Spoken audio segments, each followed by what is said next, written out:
Hello, my name is Wendy. Today we're looking at how to increase the range of motion in your shoulder using self-massage with a cork ball.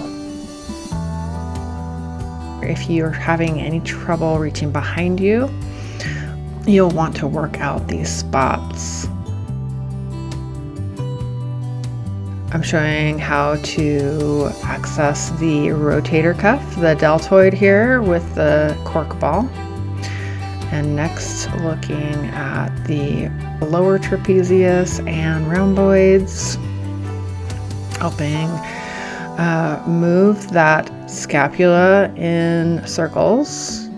So find a spot that feels tender, a big knot to lean into, and use a little bit of range of motion as you lean into those spots, working it out from left to right and up and down along between your shoulder blade and your spine.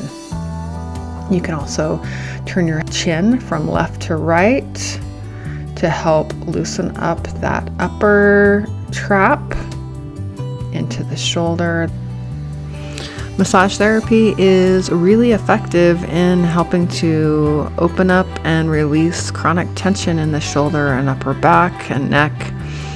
So if you need more help with this, please reach out to me. My information is in the show notes. Look for more videos like this on my channel. I hope to see you soon. Until next time.